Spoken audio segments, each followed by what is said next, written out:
Bienvenidos a todos. Vamos entonces a comenzar ya con la lectura, con comentarios del libro Tratado sobre Fuego Cósmico, que es un texto que abordamos ya hace unos meses, los viernes, a partir de las 7:30 más o menos arranca el trabajo acá en Argentina. Y ahí en pantalla estaría el texto, la parte que habíamos dejado la última vez. Si no me equivoco, habíamos empezado a ver el tema del rayo de la personalidad y la ley del karma. Acá tenemos el libro, Rafa es el que lee, así que nos va a guiar en ese sentido. Y recuerden que este trabajo, de algún modo, complementa la tarea de lectura con comentarios que hacemos de Doctrina Secreta de los miércoles. Estamos viendo Cosmogénesis, el tomo 1, y que Tratado sobre el Fuego Cósmico da como unas claves esotéricas en sentido psicológico de lo que sería Doctrina Secreta. Así que bueno, vamos entonces a comenzar con la lectura. ¿Dónde vas a arrancar, Rafa? Y a partir del rayo de la personalidad y la ley del karma. Ahí donde hemos dejado la otra Sí, vez. sí. Que es el punto 3. El punto 3. Vamos a buscarlo. Hemos visto el rayo de la personalidad y los átomos permanentes. Exacto. Recuerden, si alguien se suma ahora, que todas estas reuniones quedan grabadas y tenemos un canal de YouTube al cual se pueden suscribir y recurrir ahí para ver las reuniones anteriores que están grabadas y se subieron al canal. Bueno, ahí estamos llegando el rayo de la personalidad y la ley de karma. La ley del karma. Acá se escuchan unos gritos de atrás, es el discípulo más jovencito que tenemos de 3 meses que está también estudiando con nosotros Tratado sobre el Fuego Cósmico. Y necesita expresarse. Sí. Así que bueno, si les parece, si nadie quiere comentar algo antes, arrancamos entonces con la lectura. Está bien. Yo sí quiero recomendar algo, pero muy breve, con respecto al párrafo anterior, que es el rayo de la personalidad y los átomos permanentes. Poner el énfasis en la importancia de los átomos permanentes porque tienen que ver con la continuidad y son prácticamente el principio esotérico de la reencarnación. O sea, que gracias a los átomos permanentes hay una secuencia de continuidad que nos permite continuar de acuerdo a la evolución con el vehículo físico que dejamos en la encarnación anterior y continuamos en esta, el vehículo emocional lo mismo y el vehículo mental lo mismo. Entonces, todo eso está implicando la importancia de los átomos permanentes y ahora sí, todo eso también implica el tipo de vehículo con el cual encarnamos y eso también yo acentúo que nuestro karma está muy vinculado al tipo de vehículos con los cuales encarnamos. Así que bueno, a partir de allí sí, ahora entonces comienzo la lectura. Ok. Se entiende por qué dice Rafa que el karma está muy vinculado con los vehículos, ¿no? Porque es las herramientas a partir del cual nos relacionamos con el mundo. Cómo vamos a ver el mundo, cómo nos vamos a asociar y a interpretar lo que el mundo nos trae y a incluso a atraer hacia nosotros, según cómo vibramos, las circunstancias kármicas que tengamos que afrontar. Entonces es digamos, como bien dice Rafa, el karma podría concentrarse en el tipo de vehículos con el cual encarnamos, porque a partir de eso viene todo lo demás. Las circunstancias derivan de la calidad de esos vehículos, porque son los anteojos a partir del cual vamos a ver el mundo y nos vamos a relacionar con ese. Sí, sí, y cualifican cómo reaccionamos ante las circunstancias. Bueno, entonces ahora pasamos a la lectura del título El rayo de la personalidad y la ley del karma. 3. El rayo de la personalidad y la ley del karma. Sería conveniente recapitular un poco a fin de refrescar la memoria y sentar las bases de un mayor conocimiento. Primeramente se trataron los 3 fuegos del sistema, macro y microcósmico. Y luego de haber planteado ciertas hipótesis, consideramos el primero de los fuegos, el cual es inherente a la materia. Después de haber estudiado someramente su triple manifestación, en distintas partes del sistema, incluyendo al hombre, hemos considerado el rayo de la personalidad en relación con este tercer fuego. Debemos recordar que todo lo tratado se relaciona con la materia, punto que debemos tener presente durante el estudio de esta primera parte. En la segunda parte consideraremos el tema desde el punto de vista de la mente y en la última desde el punto de vista del rayo divino. Tratamos aquí de lo que HPV denomina el rayo primordial y sus manifestaciones en la materia. Doctrina Secreta 1, 129, cuarto, 131. Los rayos, mente cósmica, primordial actividad y amor, sabiduría, divinos, solo constituyen la cualidad esencial que se manifiesta por medio de algún factor. El rayo primordial es la cualidad del movimiento manifestándose por medio de la materia. El rayo de la mente es la cualidad de organización inteligente expresándose por medio de las formas que son, a su vez, el producto del movimiento y de la materia.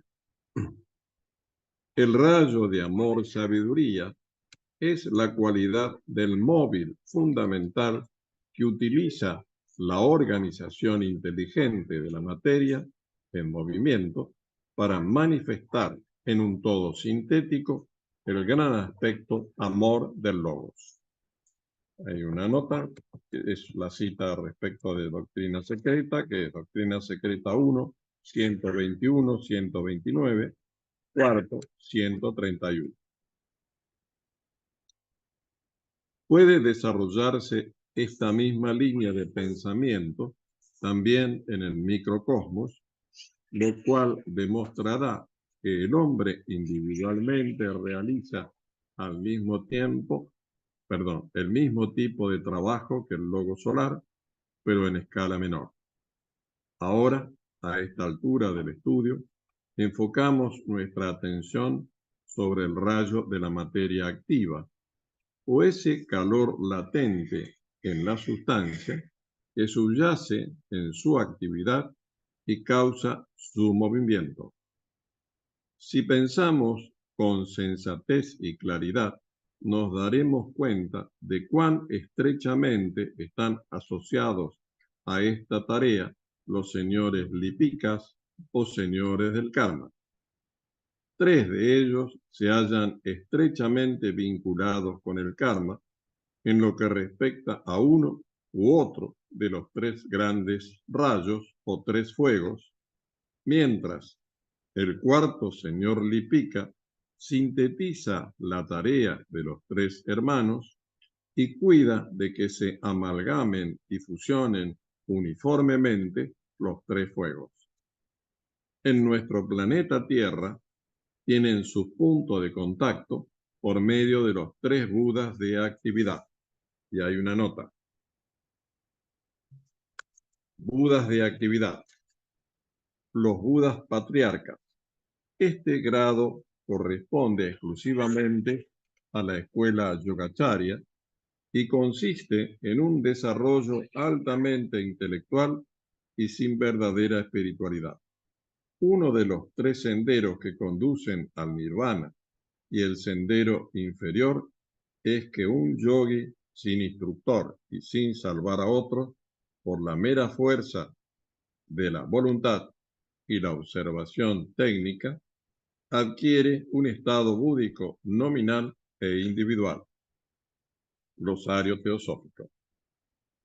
Aquí estás citando, prácticamente está hablando en realidad de los Budas patriarcas, que es un tipo de Buda que logra el budado por su propia individualidad. Son como un poco la excepción de la regla. En general, todo el sendero se desarrolla con amor, sabiduría y es el sendero del Bodhisattva, ¿no? Pero bueno. Repito el párrafo y continúo. En nuestro planeta Tierra tienen su punto de contacto por medio de los 3 Budas de actividad. Debe observarse esta analogía. Y el cuarto Kumara, el Señor del mundo. Con esto llegamos a la conclusión de que el rayo de la personalidad en su relación con el fuego de la materia es influenciado y adaptado directamente a su actividad por uno de los Budas de actividad. ¿Sí? Aquí se puede dar la otra analogía donde hay 3 exotéricos y 3 esotéricos y el cuarto tendría que ver con Sanat Kumara y representan los vehículos del logos planetario. Por eso hay un Buda de actividad en el teofísico, un Buda de actividad en el emocional o astral y un Buda de actividad en el nivel mental, más los 3 esotéricos que son los representantes de Mana, Buddhi y Atma. Y en el medio estaría Sanat Kumara como el representante y que coordina a toda la personalidad. ¿Puede corresponder con los 3 niveles, por ejemplo, de Jacob, Israel y Eshurun, que son los 3 niveles de evolución, por ejemplo, en la Cábala? Después, de algún modo, puede haber una analogía. Bueno, y ahora sí, si me permite el discípulo, continúo. El karma, que hay 3 notas, y voy a leer las notas primero. Desde el punto de vista que he adoptado respecto al karma, observarán que en ningún plano, aún el nirvánico, por más elevada que sea la espiritualidad, se halla fuera de la rueda kármica. Cuando se dice en los escritos sánscritos, incluso en el Bhagavad Gita, que los hombres cruzan el océano kármico, debe aceptarse, pero con cierta reserva. Los entes que ya han conseguido salir de la rueda kármica lo han hecho únicamente si se la considera como la rueda que gira ahora. El cosmos no sigue el mismo curso todos los días de Brahma, sino que pasa a estados cada vez más elevados al cumplir su función. Quienes han logrado un descanso al poseer un estado de espiritualidad no alcanzado hasta ahora, se encontrarán algún día dentro del radio de la acción de la rueda, recibiendo quizás un castigo por el incumplimiento de los grandes deberes durante largas épocas. Some Souls of the Gita, o sea, algunos pensamientos acerca del Gita, página 40. Siguiente nota. Lipikas son los espíritus del universo. Se hallan vinculados a la ley de causa y efecto, karma, y son quienes la registran. Lipikas deriva de lipi, escribir. Para mayor información respecto a los señores Lipikas, Doctrina Secreta 1, 166, 167. Los Budas de actividad constituyen la tríada más cercana a Sanat Kumara, el Señor del mundo. Son la analogía planetaria de los 3 aspectos del tercer aspecto logoico y conciernen a la fuerza que se halla detrás de la manifestación planetaria. Esencia monádica, la materia del subplano atómico o superior de cada plano. Esencia elemental, la materia de los 6 subplanos no atómicos, es materia molecular. Y por último, karma puede definirse como la fuerza generada por un centro humano para actuar en el mundo externo, cuya influencia reaccionaria, generada a su vez en el mundo externo, actúa sobre el hombre pudiendo llamarse influencia kármica. El resultado visible producido por dicha influencia en ciertas condiciones adecuadas podría denominarse fruto kármico. Algunos pensamientos acerca del Gita, página 53. Hasta aquí las 3 notas. Ahora sí, continuamos. El karma de la materia es un tema muy abstruso y hasta ahora solo se han hecho sugerencias al respecto. No obstante, se haya indisolublemente mezclado con el karma del individuo, implica controlar la evolución de la esencia monádica, la esencia elemental y de la materia atómica del plano. Concierne al desarrollo de las 4 espirillas, a su actividad y adherencia a las formas cuando son atómicas, y al desarrollo del fuego interno latente y su gradual acrecentamiento ígneo hasta que se repite dentro del átomo lo que sucede en el cuerpo causal. La destrucción de la periferia del átomo por el fuego trata del empleo de la materia para la construcción de formas mediante la interacción de 2 rayos, el divino y el primordial, produciendo así el fuego por fricción que tiende a la vida y a la fusión. El tema del karma de la forma es también muy vasto, demasiado complicado para la comprensión común, pero es un factor de gran importancia que no debe pasarse por alto en relación con la evolución de un mundo, de una síntesis de mundos o de un sistema al ser contemplado desde niveles más elevados. En su totalidad, constituye el resultado de la acción emprendida por esencias y entidades cósmicas en sistemas solares anteriores, desarrollándose por medio de los átomos individuales y los conglomerados de átomos denominados formas. Por lo tanto, el efecto del rayo de la personalidad sobre los fuegos internos es, en realidad, resultado de la influencia del logos planetario de cualquier rayo implicado a medida que agota la parte de karma que le corresponde en un ciclo dado, grande o pequeño. De esta manera produce y con el tiempo transmuta los efectos de causas que él inició anteriormente en relación con sus 6 hermanos, los otros logos planetarios. Tenemos un paralelo ilustrativo en el efecto que un individuo produce sobre otro en los contactos mundanos al moldear e influenciar, estimular o demorar.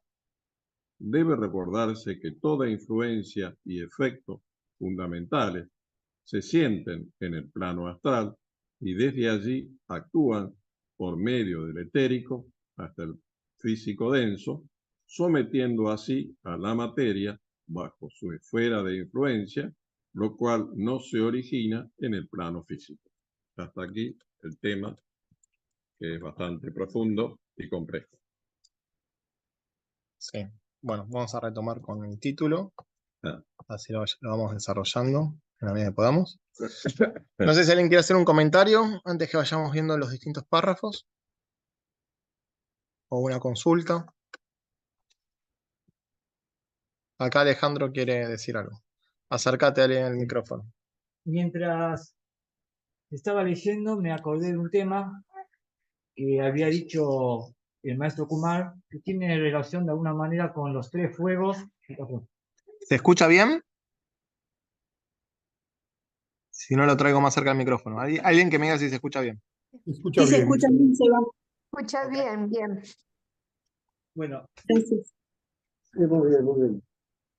decía que mientras estaba escuchando a Rafa, me acordé de algo que dijo, que escribió el maestro Kumar que tenía de alguna manera una relación entre el karma y los tres fuegos, el fuego por fricción, el fuego solar y el fuego eléctrico. Ustedes dirán si lo comprendí bien o está faltando algo. No es complejo, así que... Sí. El maestro Kumar explica así el tema. Dice que entre los tres fuegos hay dos fuegos invisibles y un fuego visible. El fuego por fricción de alguna manera lo relaciona que va desde el centro base de alguna manera hasta el centro del diafragma.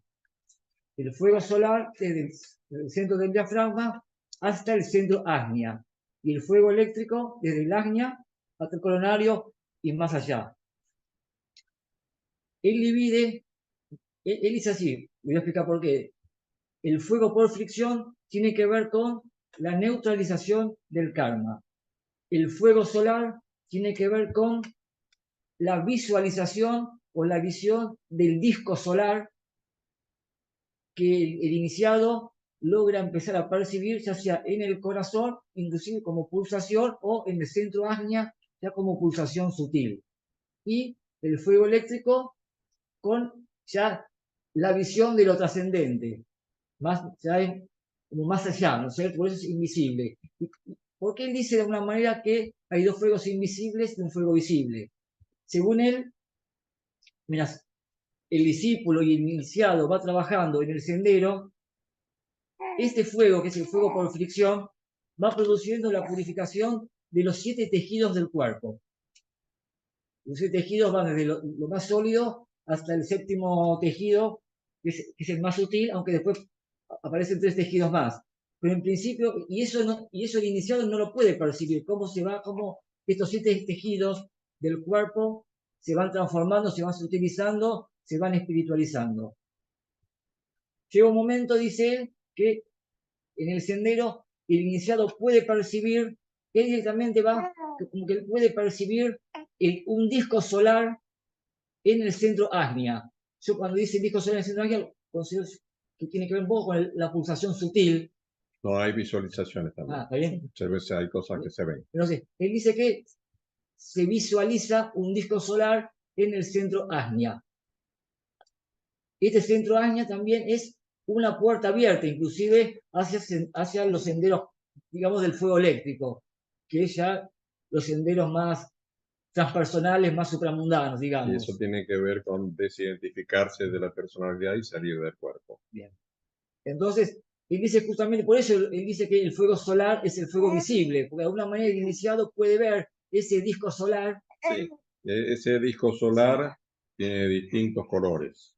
Se puede malinterpretar al decir solar como que es disco dorado, como si fuera dorado, sí. Pero en realidad, en general, tiene otros colores. El dorado es la periferia, en el centro es todo celeste y en el centro hay una isla. Cuando la isla se trasciende, el iniciado sale del cuerpo. Eso es lo que se ve en función del centro ágnea. Perfecto. Entonces, de una manera hasta ahí quise explicar el por qué el maestro... Lo que pasa es que es profundo todo lo que vos decís, pero por ahí yo no lo veo tan vinculado a lo kármico, porque vos mencionaste la parte inferior. Claro. Aquí todo lo kármico es mucho más bajo. O sea, acá no lo desarrolla aquí en estos párrafos, pero tenemos karma de la personalidad, pero también hay karma del alma, hay karma de la mónada, hay karma del logo planetario, karma del logo solar, karma del logo galáctico y karma cósmico. Entonces, todo eso viene más adelante. De cualquier manera, el tema del karma como que es muy vasto y por eso tu aporte es muy positivo y recordarnos a Kumar y todo este aporte da en función de cierta analogía alguna relación, ¿no? Lo que pasa que acá, como dice el rayo de la personalidad y la ley de karma, lo que él comenta es que tiene que ver con el karma de la personalidad. Exacto. Esa primera parte. Exacto. Ese fuego por fricción, que vos dijiste que estaba asociado al karma, exacto, es el karma de la personalidad. Otra cosa que quiero agregar cuando Rafa habla de los sobre los budas, de los 3 budas exotéricos, Claro, el Buda de actividad. Esotéricos, Anglada dice que como que Sanat Kumara se ocuparía de alguna manera, a nivel sintético lo dice él, ¿no? Como que Sanat Kumara sería el cuarto Kumara, digamos, Y como si vos, representaría la personalidad. claro, la personalidad, y Y los los otros, otros no, son los tres vehículos. claro, los tres vehículos, pero dice que uno está relacionado inclusive con el reino animal, Sí. y el otro con el reino vegetal y el otro con el reino mineral. Como que cada uno de estos tres Kumaras, la fuerza que imprime en estos reinos produce la evolución inclusive de esos reinos de la naturaleza. Sí, eso sería un tipo de analogía en la manifestación. Pero al mismo tiempo tenés un Buda de actividad que abarca todo el heterofísico. Hay otro Buda de actividad que abarca todo el astral. Estoy hablando siempre en función del planeta, ¿no? Del logo. Y hay otro Buda de actividad que está vinculado al mental. Entonces, ese también sería otro aspecto de ver. Lo que vos mencionás sería casi una especie de subdivisión del Buda de actividad que tiene que ver con el heterofísico. Ahí es donde entran los reinos. Y ahí es donde sigue la analogía de los reinos que vos mencionaste. Y lo último, quiero decir, con respecto a los que se nombran, o Blavatsky habla de los 4 lipikas, como signos de grandes peñeres planetarios o cómicos del karma. Correcto. Pero en la cábala también se nombra como que existe, no sé si a nivel planetario solar, como los 24 ancianos que se ocupan del karma, no sé si planetario o solar, o del sistema ese solar. es otro tipo de simbología, es otra relación. Y además te diría que tiene hasta otra beta. Mientras hablar de los lipikas tiene más que ver con India, hablar de los 24 ancianos tiene que ver con una jerarquía egipcia. Y es otra, por eso es otro vínculo. Todo eso en las enseñanzas a veces se suelen mezclar porque lo egipcio es tan antiguo como lo hindú y mucho se remonta a lo Atlante, y entonces hay toda una tradición de los 24 ancianos que tiene que ver con esa época de cuando regía la jerarquía en Egipto. Incluso había, si no recuerdo mal, en el juicio, en el tema del karma, ¿no? En el juicio del corazón del hombre con la pluma de Mad, y que si la pluma es más liviana, el corazón del hombre está cargado de emociones y deseos y lo devora la bestia esa que tiene 3 partes, que yo lo asocio con los 3 chakras inferiores y lo llevo de vuelta a la reencarnación. Hay, más allá de Osiris, que es el que preside, y de Anubis, que es el que conduce al fallecido, al que acaba de desencarnar, hay una tribuna también de seres que coordinan y que están presentes, que en ese caso sí son 72. También. Entonces son otros números vinculados también a los señores, al karma. 72 tal cual. ancianos. Entonces depende del contexto, se puede hablar de 4, de 24. Creo que el 24 está en la Biblia. No sé si en el antiguo. Bueno, ese es el otro. Y ese estaría asociado con esto que digo yo. Los 72, por un lado, que también los toma la Cábala, con los nombres de Dios o de los genios.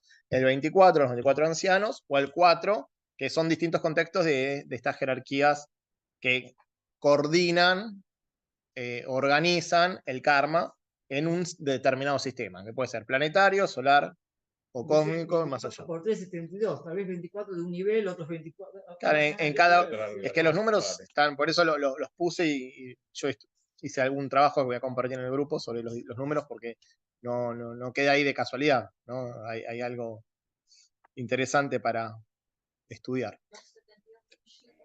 Pero existe una relación entre las tres, Seba, entre lo que está hablando Rafael, en el sentido de, claro, son los señores son los que se coordinan el karma, y bueno, los números tienen que ver con distintos enfoques de esas inteligencias. Pero bueno, ahora vamos a volver al texto para no irnos tanto. Exacto. Eso estuvo como para complementar. Complemento de Ale. Ahora entonces, igual la primera parte que dijo Ale era bien clara relacionada al texto, ¿no? Porque dijo que el karma, eso tiene que ver con el karma de la personalidad, y habló del fuego por fricción asociado al karma de esa personalidad. Que obviamente no se agota ahí. El karma, como bien dijo Rafa, es la ley cósmica, entonces abarca todos los niveles, todas las escalas. Bueno, acá Clara levantó la mano, y antes entonces vamos a escuchar a Clara, y la idea es ir viendo por los párrafos, a ver si hay dudas y qué aporte podemos hacer. Porque es un texto bastante Sí, complicado, digamos. complicado. Bueno, Clara, ¿qué querés comentar? Soy Alberto, el esposo de Clara. Ah, Buenas noches. Alberto, ¿qué tal? A ver. Tengo una duda y una pregunta a la vez. Antes de empezar la lectura, el hermano, al hacer la introducción breve y recordarnos los átomos permanentes, entendí que nacemos con ellos, ya ellos determinan como la marca con la que nosotros nacemos, nuestras tendencias y con lo que tenemos que vivir. Entonces, la pregunta o la duda es, ¿cómo supero yo eso y elimino el karma? O si es al revés, nazco con un karma que también me moldea esos átomos permanentes, por favor. Bueno. Primero, cuando el tema de los átomos permanentes, no sé si estuviste en la reunión pasada, si no estuviste, te recomiendo que vayas, que quedó grabada y ahí se desarrolla bien Sí. lo que son los átomos permanentes y el vínculo que tienen con los distintos vehículos, etcétera, etcétera. Estuve. Para que tengas la información. Ah, estuviste, buenísimo. Y si alguien no estuvo, entonces le recomiendo que vayas a esa reunión. Ahora, Rafa te va a contestar lo que vos preguntaste. Bueno, el tema es un poco así. En principio, la palabra tendencias sería como una palabra muy positiva. Cuando una persona encarna con determinadas tendencias, quiere decir que tiene historia anterior, porque ya viene con un tipo de tendencia que nosotros históricamente, o sea, tenemos seres que se dedican a la música o seres de muy jóvenes que tienen distintos tipos de tendencias. Eso quiere decir que hay una cierta experiencia histórica de encarnaciones anteriores y que se trae con los átomos permanentes. El tema de las tendencias es muy importante porque de algún modo casi sería como una especie de prueba de la historia anterior en encarnaciones anteriores. La parte más compleja es cuando hay pocas tendencias y el ser humano está muy condicionado por el medio externo. Allí es donde tenemos que poner el énfasis para corregir.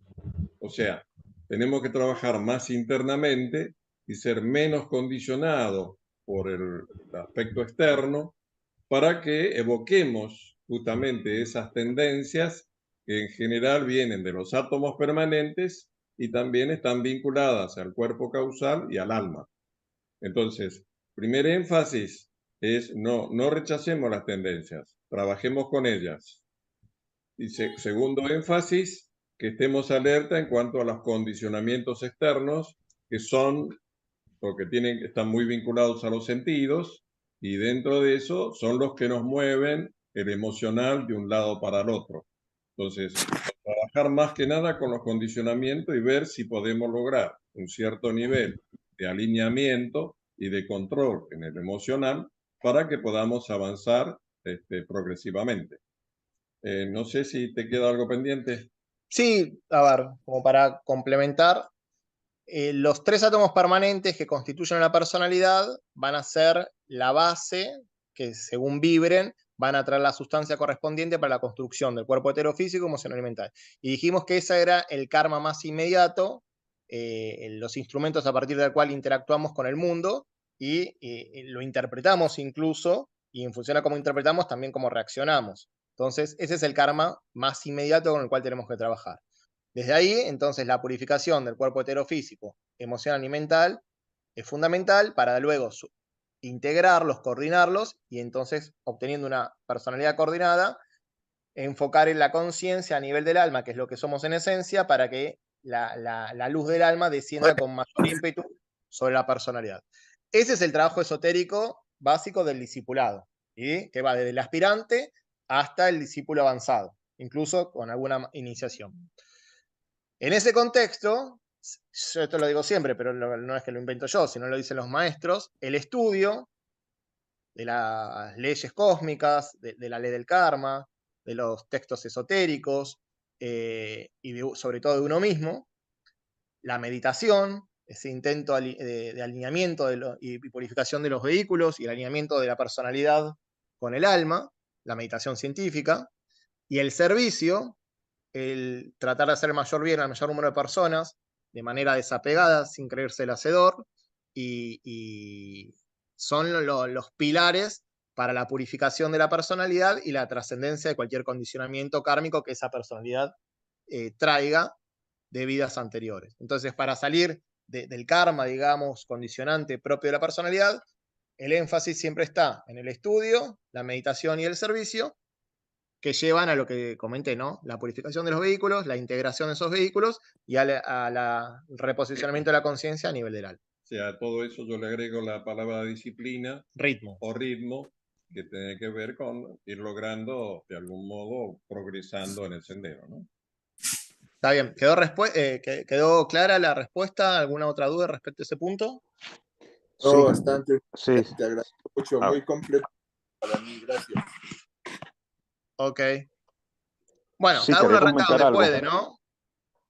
Sí, comenta Jesús. ¿Cuál es el porcentaje que le darían entonces de libertad a la persona, de libre albedrío, y cuál es el porcentaje de condicionamiento o de destino, según en el Tratado de Fuego? Y eso Es está... difícil. No, eso tiene que ver con la etapa evolutiva. Claro, por eso. Cuando recién se comienza la evolución, el condicionamiento es tremendo y casi, si no es el 100%, es el 90%. Entonces, eso es muy difícil. A medida que se avanza en el sendero, de a poco uno va logrando un menor condicionamiento y evocar más al alma para que aparezcan más las tendencias. Por eso los porcentajes son relativos y están muy vinculados a las etapas evolutivas. Nosotros, el solo hecho de poder estudiar al tibetano y comentar todo esto, de algún modo nos coloca en el sendero del aspirante espiritual y de allí apuntando a poder ser probacionista, o sea, empezar a estar sometido a las pruebas para transmutar el karma en pruebas. O sea, karma sería la primera etapa evolutiva que tiene que ver con adquirir experiencia, donde la mayoría están muy vinculados al sufrimiento. A medida que se avanza en el conocimiento, hay menos sufrimiento y entonces sí aparecen las pruebas para empezar a desarrollar las cualidades. Entonces, todo eso es progresivo y por eso porcentaje, se puede empezar a hablar de porcentaje a partir de la etapa de aspirante, avanzando al probacionista y al discípulo. En la etapa primaria es muy difícil, porque la mayor parte de las etapas primarias es mayor el condicionamiento que las tendencias del alma. Incluso para darle una nota de color, se habla que entre el 90 y el 95% de todas nuestras reacciones son inconscientes. Por lo tanto, estamos repitiendo patrones que ni siquiera nos damos cuenta que lo estamos haciendo. Y después se dice que la mente inconsciente procesa 400 millones de bytes por segundo, cuando la mente consciente en un estado, en el promedio de las personas, solo 2000. Entonces, imagínate el gran condicionamiento que tenemos para hacerlo que es inconsciente devenga consciente, expandir esa conciencia y no repetir los patrones que gobiernan entre el 90 y el 95% de nuestra vida. No lo queremos hacer difícil, pero es así. Así que imagínate, O sea no. que en ese nivel no hay libre albedrío, entonces en esa parte. En el nivel de la mayoría de nosotros, el libre albedrío está limitado, aunque creemos que eligen por nosotros. ¿Quién eligen por nosotros? Las tendencias. Y en otro nivel, incluso si entendemos el libre albedrío como hacer lo que cada uno se le ocurre, el discípulo avanzado o el iniciado tampoco hace lo que se le ocurre. La libertad verdadera es con responsabilidad y entonces uno se vuelve vehículo de la voluntad. No es que el libre albedrío, si lo entendemos como hacer lo que se nos ocurre, Claro. eso no tiene que ver con las etapas avanzadas. Para las etapas inferiores no existe libre albedrío, sino libertinaje, directamente. O sea, como que es el astral que hace lo que quiere y no hay disciplina de ninguna especie. O sea, a medida que se avanza y se toma conciencia en el sendero, entonces de a poquito empezamos a tener un poquito de disciplina, un poco de ritmo, y en esa medida avanzamos en el sendero. Y la verdadera libertad es con responsabilidad, y la libertad mayor es volverse un vehículo de la voluntad divina que está alineada a la vida una, y no creer que somos libres porque estamos sintiéndonos separados de hacer lo que queremos. Por eso habría que definir qué entendemos por libre albedrío. El maestro tibetano dice que, en última instancia, Podría déjame ser una... terminar esto y ya está. El maestro tibetano, que en última instancia dice que el libre albedrío no existe en el sentido que todos vamos hacia una dirección. Lo que podemos, entre comillas, elegir es la velocidad, y entre comillas digo. Entonces aún entendiendo el libre albedrío como libertad, también está acotado, por decirlo de un modo. Está más restringido en la gente más mecánica, parece más que tiene mayor libertad los que están más avanzados, pero aún los más avanzados, esa libertad es en relación a la vida una. No es una libertad que se siente separado de los demás y la responsabilidad siempre está muy presente. Y además, la palabra liberar tiene que ver con liberarse del karma de la personalidad, pero después nos encontramos con el karma del alma. Entonces, y trabajar con ese karma del alma es ir trascendiendo en el discipulado para después encontrarnos con el karma de la mónada, que es otro nivel más avanzado. Entonces, son grados de liberación que de algún modo uno se libera de las etapas inferiores, pero se conecta con las etapas superiores. Entonces cada karma tiene que ver con el cuerpo, Está con el tipo relacionado de envoltura, de digamos. envoltura y de vehículos, sí, sí. Y ese karma es el que se menciona en el Pimander, por ejemplo, que habla Kumar, que dice que cuando estamos separados de la unidad corresponde un karma individual y cuando volvemos a la unidad corresponde ese karma Claro, pero eso sería un, universal. exacto, sería un salto muy grande. En Claro, el medio por eso, hay muchos en el grados. medio están esos grados que serían Exacto. las envolturas de cada cuerpo, Exacto. que está condicionado a cada karma de ese cuerpo. Claro. Claro, Por eso que no deja esa ser envoltura. que el cuerpo en sí mismo no deja ser, o más elevado que sea, no deja ser un condicionamiento con Un respecto condicionamiento, al claro. a un trasfondo. nivel superior. Sí. Claro. Claro. Bueno, Perdón, acá hay quiero una persona que acotar quería hacer un algo, comentario. claro, Sí. porque si no nos vamos de tema. Yo simplemente era sobre el libre albedrío. Originalmente es una expresión desde lo filosófico, desde que tiene que ver con que el libre albedrío es hacer lo que nos corresponde a cada uno. O sea, las libertades a lo largo de ahora, de las civilizaciones modernas, se llevó hacia una interpretación un poco, digamos, llevado al espacio. Liviano. Más cerca del libertinaje que Sí. de la libertad. Por eso yo decía, por tenemos que definir lo que entendemos primero por libre albedrío. Originalmente el libre albedrío viene desde un concepto de hacer lo que corresponde y en las últimas décadas se empezó a interpretar y aplicar como yo hago lo que quiero porque aplico el libre albedrío. No, el libre albedrío, si nos remontamos a la expresión que quiere significar originalmente, es eso, es la responsabilidad de hacer lo que a cada uno nos corresponde. Esa es la libertad, que ahí nace también mi libertad, termina donde comienza la libertad del otro. Quería acotar nada más que eso y bueno, sigamos con el karma. Muchas gracias. No, está muy bien y eso está implicando de algún modo la relación que existe entre el vehículo emocional y el mental. Toda tu expresión es una expresión del vehículo mental y es la relación que tiene que ver con que el vehículo emocional es el que quiere hacer lo que quiere de cualquier modo y eso es libertinaje. A medida que aparece la palabra responsabilidad y disciplina, es el vehículo mental que empieza a hacerse cargo y de algún modo es el vehículo emocional el que tiene que disciplinarse. Que es el que más cuesta, ¿no? Que es más cuesta. Bueno, ahora vamos a volver al texto, porque si no nos vamos mucho, aunque tiene que ver esto con la ley de karma, ¿no? Ah. Bueno, a ver, primer párrafo, medio que hace un recordatorio, algunas cosas que vimos. Tengamos en cuenta entonces los tres fuegos: el fuego por fricción vinculado a la materia, a la personalidad, el fuego solar asociado al alma, a la conciencia, y el fuego eléctrico relacionado con la mónada, la parte espiritual pura. Primero, segundo y tercer rayo también están ahí presentes. El primer rayo, la mónada, el fuego eléctrico; segundo rayo, la mente, la conciencia, el alma, amor, sabiduría; y el tercer rayo de actividad inteligente, la personalidad y el fuego por fricción. Eso es lo que primero nos recuerda. Y se enfocó sobre todo ahora en la materia, el fuego por fricción. Dentro de ese contexto, a la personalidad la asocia con ese fuego de la materia, que es el fuego por fricción. Y va entonces ahora a entrar en la ley del karma de la personalidad. Cuando habla del rayo de la personalidad, más allá que la personalidad puede tener cualquier rayo, cualquiera de los 7 rayos, creo que está haciendo hincapié sobre todo en el fuego por fricción, que es el fuego de la personalidad, y el karma, que está asociado a esa materia, a esa forma que física, emocional y mental, que es lo que construye a la personalidad. Más allá de la nota después particular que la personalidad tenga en su coloreo de rayo.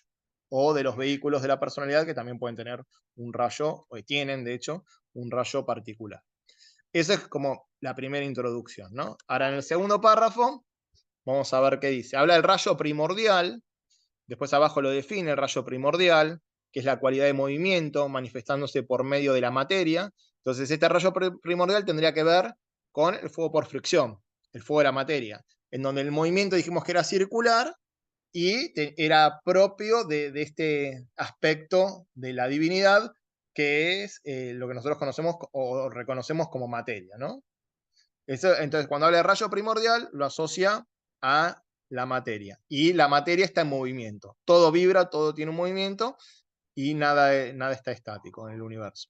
Después habla del rayo de la mente y lo define como la cualidad de organizar de manera inteligente esa materia, en donde hay un movimiento, está la materia, y la mente es la que construye la forma, lo organiza de manera inteligente.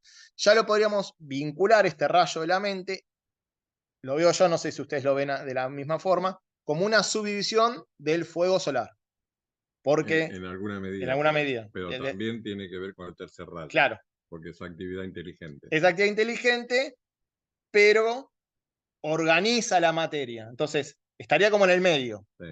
Entre el fuego solar, que dijimos que tiene que ver con la mente, con el alma y la conciencia, y la materia, que es el fuego por fricción con su movimiento y actividad perpetuas. Y después ya sí, claramente, el rayo de amor-sabiduría, que es la cualidad fundamental del logos, a partir del cual se va a cualificar todo el sistema, ¿no? Entonces dice, el rayo de amor-sabiduría es la cualidad fundamental, ¿no? El móvil fundamental que utiliza la organización inteligente de la materia en movimiento para manifestar en un todo sintético el gran aspecto amor del logos. Entonces, ¿cómo lo veo yo esto? El rayo primordial dijimos que era el movimiento de la materia y se enfoca en el fuego, o sería como, estaría relacionado o en la misma línea con el fuego por fricción. El rayo de la mente sería como, en este caso, a mi criterio, ¿no? Como un intermediario entre el fuego por fricción y el fuego solar, tal vez más cerca del fuego solar en el sentido que organiza a la materia.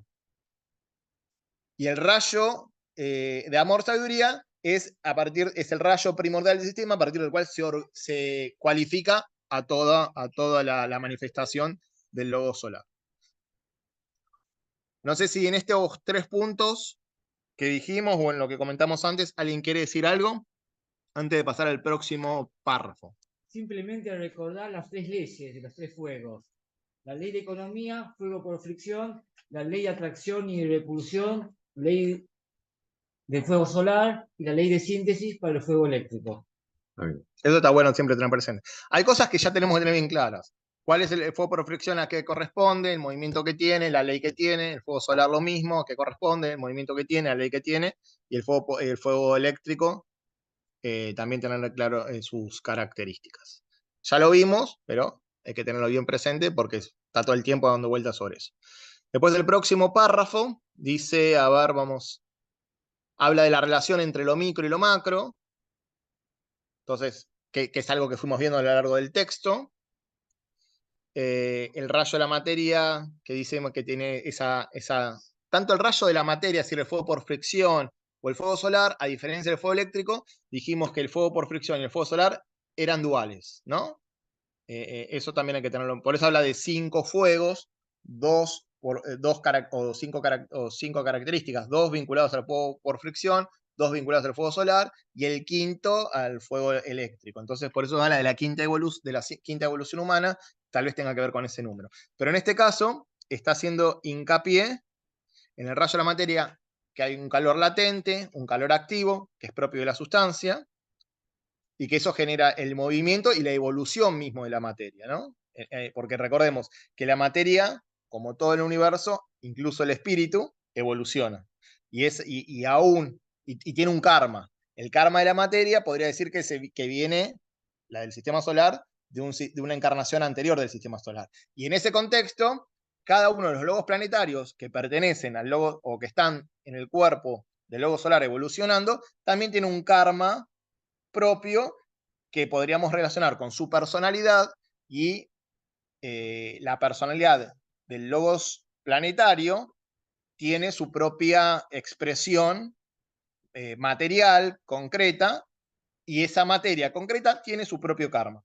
Entonces, cuando nosotros encarnamos en este sistema terrestre, compartimos en una medida el karma del logos planetario y vamos a tomar de su sustancia, según lo que nos corresponda, la materia necesaria para construir nuestros vehículos. Y como se dice que el logos planetario todavía no es un logos sagrado, bueno, hay cierto karma a depurar en esa materia, en ese fuego por fricción. Y nosotros, como almas, es decir, como segundo rayo, incluso como mónadas, como primer rayo, podemos colaborar en la sublimación de ese fuego por fricción o materia y elevar la vibración de esa materia para ayudar al logos planetario, al cual nosotros estamos asociados, en su evolución, en su desarrollo y en su iniciación cósmica de planeta sagrado. ¿Hasta acá alguien quiere comentar algo? ¿No? Puede surgir la expresión de que nosotros somos muy pequeñitos respecto del logo, pero atómicamente podemos contribuir con nuestra chispa a medida que evolucionamos. De hecho, una de las cosas que podemos hacer como un buen trabajo de alquimia es, una vez que devolvemos los vehículos a su fuente, devolver un vehículo con mayor vibración para cuando los elementos vuelven a su campo, colaborar en la evolución, en el progreso de toda la materia al entregar vehículos más puros que los que tomamos. Correcto. Traducido sería: recibimos elementales y devolvemos devas, si podemos hacerlo. Acá Dani levantó la mano. ¿Qué querés comentar, Dani? Sí, es por eso que reencarnamos en ciertos lugares, país o raza, por ese karma solar, por decirlo así, que llevamos, o terrestre. Bueno, sí, encarnamos donde nos corresponde según nuestro karma, teniendo en cuenta que el karma no es solo algo pesado, sino algo también que nos impulsa a seguir a desarrollar. El plan del alma está asociado al karma, y el plan del alma busca la evolución. Entonces no solo hay que ver el karma como algo restrictivo, sino también como algo que nos impulsa a progresar y a desarrollar conciencia. Entonces nos va a hacer encarnar en la familia que nos corresponda, más acorde para ese plan, teniendo en cuenta lo ya acontecido en vidas pasadas, nos va a hacer encarnar en el país que corresponda, en la raza evolutiva que corresponda, la subraza que corresponda, y obviamente todos estamos en una misma quinta raza, aunque estemos tal vez algunos más asociados a resabios atlantes o lemures, pero estamos todos evolucionando en la quinta raza. Que se empieza a precipitar la sexta y tal vez los egos más avanzados puedan tener que ver con esas primeras semillas de una sexta raza a partir de la sexta subraza de la quinta raza. Pero el karma está metido en todo, obviamente no hay azar. Exacto, independientemente de eso, no importa dónde encarnemos, lo que nos tenemos que replantear es cómo podemos contribuir de acuerdo al lugar, en función de nuestra purificación y de allí una radiación para que se mejore el lugar donde estamos. Entonces, en ese sentido, independizarnos de quejarnos si nuestro contexto es muy negativo, porque lo importante es nuestra contribución para que ese lugar se vaya mejorando. Sí. Y otro punto. Nosotros... Perdón. Sí. Disculpa. ¿Hasta qué punto, en relación con el servicio y el servicio y la ayuda a los demás, mi acción o mi omisión contribuye o afecta o no, y si debe contribuir y afectar o no el karma de la otra persona, del otro vecino. Si Ahí yo hay tengo alguien enfrente hay a una mí, sutileza ahí que tiene que ver con el discernimiento.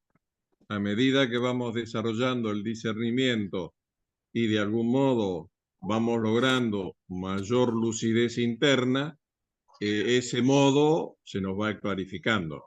Al principio puede ser un poco oscuro, saber cómo ser más eficiente, pero a medida que vamos logrando mayor discernimiento y nos vamos iluminando de a poco, vamos logrando mayor claridad de cómo ser más eficientes en el servicio. gracias. Bueno, a ver, ¿quedó claro más o menos las respuestas? ¿No hay otra duda? Sí, quería preguntar algo, Seba, algo aquí que estaba pensando con respecto a eso. Me Dale. pareció cuando Rafa estaba hablando de que tenemos que, y tú lo estabas comentando con la raza, que teníamos que cumplir con la personalidad, pero me dio la impresión, si nosotros sabemos que el fuego solar, el fuego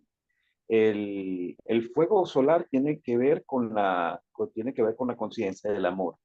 El fuego eléctrico tiene que ver con la voluntad, ¿no? Y el fuego por fricción tiene que ver con la inteligencia. Hay forma de que estando en esto, la personalidad vaya por un lado, el alma vaya por otro lado y la voluntad divina vaya por otro. No exactamente. El problema es de la personalidad cuando a veces desarrollamos mucha inteligencia activa y mucha voluntad y carecemos de amor y sabiduría. Allí está el riesgo de empezar el sendero de la izquierda. Este es el riesgo de la personalidad. En cuanto al alma, no. El alma tiene más sabiduría, tanto en función de las encarnaciones anteriores, y tiene mucha más sabiduría que la personalidad. Entonces, los riesgos son de la personalidad más que nada. Solamente la personalidad. Ok, está bien, Sí. está claro. Lo que pasa es que cuando esa personalidad, que es la excepción, esto siempre ya lo comentamos, ya lo hablamos en otros espacios incluso, cuando la personalidad por muchas vidas hace las cosas muy mal, puede llegar a perder el vínculo, al principio tal vez momentáneo, pero después si se intensifican los errores de manera definitiva, con la conciencia o el alma, y entonces el amor, el aspecto amor se disuelve de esa personalidad, desaparece, y entonces ahí tenés un engendro, que es parte también del inconsciente del logos planetario, todo tiene que ver con todo, ¿no? Pero un engendro que no está asociado al plan evolutivo y que tiene una energía concentrada fuerte y se puede transformar en un mago negro, que eventualmente con el tiempo será reabsorbido en la sustancia planetaria, pero mientras tanto eso busca prevalecer, sobrevivir con una gran inteligencia, gran voluntad y de los planos internos sobre todo intentar influenciar negativamente a las masas para tener la energía y seguir sobreviviendo y que se cumplan sus deseos egoístas a cualquier costo, no importando lo que vosotros ocurran, porque ya el aspecto amor se cortó, y entonces a eso estamos hablando de una personalidad que ya se volvió un engendro de mago negro. Eso es la excepción. Y el Amora va a tener que entonces volver a evolucionar, pasar por los distintos reinos para Sí, son los riesgos de un aspirante y aún de un probacionista. Cuando desarrolla algunas cualidades de este tipo y amor, sabiduría se queda en el camino, y entonces son los riesgos que pueden aparecer, ¿no? Pero es la excepción. Pero es un riesgo del iniciado, en este caso, del probacionista. Del discípulo. No del iniciado, no. Del discípulo. Ya después de con la tercera iniciación para adelante ya es más. En eso no cuanto ocurre. al ser humano común también, a veces se desarrolla la personalidad de una forma muy fuerte y aparecen tremendos egoísmos. Eso también es un riesgo, por ahí de menor calidad que lo que estamos hablando, pero el riesgo existe también. Sí, dale. Yo me convenía con respecto a la pregunta que hizo Jesús, quiero hacerte una pregunta. Dale. Y dice, hay casos en los cuales la personalidad va por un lado, el alma por otro y el espíritu por el otro. Dice así, eso fue lo que comentó Jesús. La pregunta. La sí. pregunta. No, Bueno, implícitamente. el caso sí, porque hablamos de la personalidad que se divide el alma. La pregunta va porque A ver, Porque yo leí en ciertos libros de teosofía sí. que hay casos excepcionales, Ujú. independientemente de los que hablaron acá, que hay seres que de repente matan el deseo. Viste que siempre se dice que no hay que matar el deseo, sino que hay que transmutar el deseo. Mm. Los ciertos autores teosóficos dicen que ciertos seres matan al deseo. Eso cuando se desarrolla demasiado la voluntad. Pero ahí está implícito que están eliminando amor, sabiduría. Entonces desarrollan poder con inteligencia activa, con mucha inteligencia, pero el aspecto amor y sabiduría no está trabajando. Entonces se van desconectando gradualmente del plan evolutivo, porque en amor, sabiduría hay inclusividad. En solo voluntad e inteligencia activa hay exclusividad. Igual, ya que estamos, ahora lo dejo, pero déjame decir esto nomás. En alguna medida, la definición que está hablando de los budas acá de actividad, que para mí no son los budas de los No, cuales se esto refiere hay doctrina, una mezcla. hay una mezcla, pero además le está diciendo como aquellos que por egoísmo alcanzaron el nirvana, lo cual es también medio Eso se contradictorio. los llama pratyeka budas. Por eso. Pero están citados. Sí, están citados, pero yo hasta lo veo medio contradictorio, porque el querer evolucionar personalmente genera la ilusión de separatividad, lo cual incluso no contribuye a la evolución. Lo contradictorio sería llamarlos budas. Claro, bueno, ese es el tema. Porque como que el Y concepto ni de tampoco Buda llegan es al una nirvana, que es ilusión. el plano búdico donde está el amor. Por ejemplo. Son como Sí, pero hay algo ahí importante, Rafa. Fíjate que Seba está hablando ahí del play. Ah. Banca un minuto que ahora yo pues, me lo interrumpí, Ale, perdónale. Ok. Contaba Rafa, estos autores dicen que, independientemente que esos seres siguen un sendero espiritual, en principio. A ver. En el sendero espiritual confunden ese, digamos, mandamiento que es, en vez de matar el deseo, transmutar el deseo, estos seres que siguen un sendero llamado pseudo espiritual, ponele, matan el deseo, y cuando desencarnan, quedan durante mucho tiempo como en el plano causal, ¿no es cierto? Claro, al no tener deseos, porque lo mataron realmente, no, esa ley de atracción no está en ellos. Es una paradoja interesante, es una sutileza, pero es algo parecido a que es una superpersonalidad que equivale al alma, pero no es el alma, porque el alma justamente representa amor, sabiduría. Entonces, esas excepciones que te dan como ejemplo son los riesgos también del aspirante y el probacionista, cuando hay como una especie de construcción, por ahí Vicente Beltrán Anglada lo llamaría egregor, es una especie de construcción que persiste en el plano astral, como continuación del plano físico. Lo que pasa es que él dijo el cuerpo causal, yo ahí no coincido. El cuerpo causal, porque no. Ya sería el alma. Claro, porque cuando desencarnan, dejan el cuerpo físico, casi dejan el astral, porque de una manera porque lo han matado ese cuerpo, pero asciende al no tener esa parte astral, porque mataron ese cuerpo. Pero eso es una ilusión. Que para mí no está bien eso. No, porque es un espejismo, porque no pueden matar y al mismo tiempo ser lo que vos me estás describiendo. Claro. Ahí está porque el deseo implícito. Pero aparte lo que está, el deseo que pueden matar, en todo caso, es el deseo de la personalidad. No pueden matar el amor del alma. La personalidad no puede matar el amor del alma. El deseo de la personalidad. Por eso, pero entonces el cuerpo causal no llega al deseo de la personalidad. Y aparte, una de las cosas que plantea el tibetano, que esto es fundamental, que lo hablamos el otro día, pero pasa desapercibido. Nosotros creemos que encarnamos solamente, y eso es una visión importante, pero no es que hacer una subvisión de la ley de reencarnación, por las carencias, por los deseos, por los apegos. Y eso es verdad, dice el tibetano. Pero dice que la principal razón por la que encarnamos es para cumplir el plan. Y la que quiere cumplir el plan es el alma. Entonces, si estás en el cuerpo causal, que es el alma, el vehículo del alma, el alma va a buscar de vuelta a encarnar si todavía no cumplió su plan, independientemente del deseo que se haya matado en la encarnación anterior como personalidad. No, pero estos autores están perdidos en el espejismo directamente porque están confundiendo a la personalidad con el alma. Claro. Entonces, una construcción de la personalidad que persiste y no es el cuerpo causal, sino directamente es en el astral.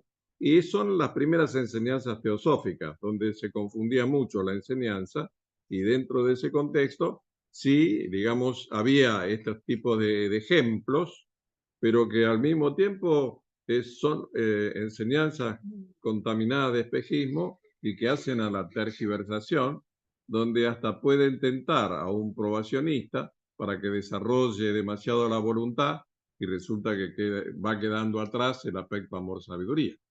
Entonces hay mucha inteligencia activa, pero no se transmuta en sabiduría. Es inteligencia activa. Entonces, estas son, y yo los llamaría más específicamente, directamente, cascarones. Estas no son, digamos, estas Aparte, no supervivencias. llega a esa cualidad del cuerpo causal porque no Claro, es cualidad, por o sea, eso- no es algo que constituya parte del templo de Salomón. No, Por e- pero esos seres, ponele que en un momento ellos han trabajado de alguna manera el cuerpo causal y de repente No. siguen, no, vos decís que no. No. No. Vos, pará, Directamente no. ¿qué querés plantear? ¿Llegan al cuerpo causal y qué pasa? Claro, no, porque esa persona en un momento siguieron un buen y correcto sendero espiritual. Y No. después de una manera. La palabra correcto, sendero espiritual, implica Amor. sabiduría. Si no, no es Pero sendero no es espiritual. correcto. El sendero con amor y sabiduría. Y de repente no ha llegado a un estado muy avanzado y de repente. El espejismo los venció. Digamos así, Perdieron la prueba. ¿Pero qué decís que le pasa a esa gente? ¿Qué querés plantear? esa gente después sigue ese sendero equivocado, Ah. que mata el deseo. Y No, entonces. no mata todo el deseo, mata aspectos del deseo, porque detrás está implícito el deseo. El Si querer no matar el desarrollas- deseo es el deseo. Si no desarrollas amor, sabiduría, siempre hay deseo. Por eso dice que una vez que. Es espejismo. Está bien. Eso es lo que dicen estos autores. Que el alma, de alguna manera, no encarna inmediatamente. Pueden pasar siglos y siglos, hasta que en un momento el alma lo vuelve, como decís vos, los obliga de alguna manera No, encarnar. a eso se tienen que desintegrar para que el alma vuelva. O sea, esa superpersonalidad se debe desintegrar totalmente y recién ahí el alma retoma y reinicia su proceso evolutivo. Claro, vos estás hablando de esos extremos. No, vos estás hablando de extremo, no yo. Bueno, pero Todo lo que vos decís es extremo. Claro, pero eso no lo dice como eso, el extremo que vos estás planteando. Que Porque eso es espejismo. Todo lo que vos me estás planteando son extremos. Permiso. Y en esos extremos hay espejismo. Espera, Jesús, espera que levantó la mano antes Dani y Ya lo no dejamos. le di el espacio. Dani, Está trayendo si no respetamos el algunas orden. ideas plenas de espejismo que se asumen. Ese es el karma de Ale, traer espejismos al grupo. por eso que no desasna. Bueno, Dani, ¿qué querías comentar? Después vos, Jesús, y Bueno, volvemos al tengo un comentario y después quizás una pregunta después del Sí. comentario. Bueno, para mi entendimiento y mi estudio teosófico, yo entiendo que el deseo no se mata, porque es la voluntad del alma, del aprendizaje del alma. Se puede El deseo debe, en el sendero, se transmuta en aspiración. Y la aspiración es la octava superior del deseo. Ahí es que voy. Así mismo como tú dices, Rafael. Pero no se mata. No se mata, se sublima, se transforma en aspiración y, si se quiere más arriba, en la voluntad al bien, que es la del amor. Es tan sencillo el deseo de vivir. Todo ser humano tiene deseo de vivir. Entonces tú vas a matar ese deseo. Por eso, matar el deseo es una mala interpretación incluso de alguna sentencia que está en La Voz del Silencio. No, además la respuesta la tenés en lo que dijo antes Eva. El deseo de vivir tiene que ver directamente con la voluntad del alma, que es adquirir experiencia en la encarnación. Entonces, ¿cómo vas a matar el deseo de vivir? Es como matar el anhelo del alma para adquirir experiencia en la encarnación. Lo que se busca es que el deseo egoísta sea sublimado por una aspiración ardiente que incluya a los demás para eventualmente incluso ser trascendido de la voluntad al bien de la mónada, que es conciencia unidad. Bueno, con eso dicho, eso es lo que yo entiendo del deseo. Ahora, la pregunta que tengo es, hablamos, según yo entiendo, los señores de Lípica son 7, ¿verdad? Los 3 primeros ayudan a la evolución o de alguna manera manejan el karma de los 3 cuerpos inferiores. El cuarto sintetiza el trabajo de esos 3 y los otros 3 lípicas se referían a los 3 estados de conciencia superiores. Es en sí, ellos regulan el karma de esos estados de conciencia. ¿Cuál es la pregunta entonces? Me refiero que si ese es el trabajo de los 3 lípicas superiores. Ya sabemos que los primeros 3 organizan el karma de los vehículos inferiores, y el cuarto lo sintetiza. Entonces, los otros tres Los otros que... tres superiores colaboran con el Sanat Kumara, lo inspiran para avanzar en la evolución. Es el equivalente de Manas, Buddhi y Atma en nosotros. Cuando nosotros podemos conectar con Manas o con Buddhi, ello colabora para que nosotros evolucionemos. En este Entonces, caso es planetario. Entonces la colaboración de ellos es con Sanat Kumara a nivel mi planetario. pregunta es esa. Mi pregunta es esa. Cuando estamos Igual, hablando... espera, Dani, esto solo. Como eso está en el párrafo que vamos a trabajar sobre los señores lípicas, vamos a desarrollar el párrafo y después hacemos la consulta, porque capaz que si desarrollamos el párrafo, la consulta se te evacúa. ¿Está bien? Está Que bien, es justo lo que viene ahora. ¿Te parece? sí, Más está allá de lo bien. que te dijo Rafa. Sí, sí. Entonces, acá dice, nosotros hablamos de los tres fuegos están asociados a tres lípicas o señores del karma. Y un cuarto que sintetiza los tres. ¿Está bien? Esos tres fuegos, nosotros estamos dentro del karma de la personalidad. Entonces hay como tres fuegos dentro del fuego por fricción, según lo que plantearía acá, ¿no? Dice, tras ellos hayan estrechamente vinculado el karma en lo que respecta a uno u otro de los tres grandes rayos o tres fuegos. Mientras que el cuarto, el señor de Lipica, sintetiza la tarea de los tres hermanos y cuida de que se amalgamen y funcionen uniformemente los tres fuegos. En nuestro planeta tienen sus puntos de contacto por medio de los tres budas de actividad y el cuarto, Kumara, el señor del mundo. Con esto llegamos a la conclusión de que el rayo de la personalidad, en su relación con el fuego de la materia, es influenciado y adaptado directamente a su actividad por uno de los budas de actividad. Entonces, vamos a ver qué entendemos de esto. Sí, acá no está mencionando a los esotéricos, que sí, es Por verdad eso, que existen. claro, pero no está haciendo referencia a eso. Entonces, acá, por lo que yo entiendo, habla de... Porque hay distintas, como dijimos, distintas aproximaciones a la enseñanza y según donde nos aproximamos, el contexto que va a tener eso. Acá se habla de 4 lípicas o señores del karma. En otro contexto se habla de 24, como dijo Rafa, o 72, O 7 o también. 7. Entonces, todo tiene que ver con el contexto. En este caso, está hablando de los 3 grandes rayos y 3 budas asociados a ese rayo, y esos 3 grandes rayos, como 3 aspectos, se sintetizan en un lipika a que le da el nombre de Sanat Kumara. Entonces está hablando del 4 como la materia, como los que organizan los 4 puntos cardinales, como el que tiene los señores que tienen que ver con la configuración kármica de la manifestación, de un nivel de manifestación. En este caso, al hablar de Sanat Kumara, está hablando del karma de nuestro esquema planetario. Pero también podríamos ir a los Kumaras cósmicos y entenderlo en otro contexto. Pero me parece que lo que está haciendo referencia en este párrafo es el karma del esquema planetario. Son 3 budas de actividad asociados a los 3 rayos y uno que sintetiza los 3 rayos, que es Sanat Kumara. Lo que pasa es que, perdóname, ¿no? Pero implícitamente está asociando, y esto es tácito, los budas de actividad con los kumaras. Entonces hay 7 budas de actividad y 7 kumaras. Pero acá todavía eso no hizo el No dijo eso, pero como está implícito... Porque también se habla de 4 kumaras en otra escala. También, entonces, exacto. Por eso tiene que ver todo con el contexto. En este contexto está hablando de 3 budas de actividad y uno que lo sintetiza, que es Sanat Kumara.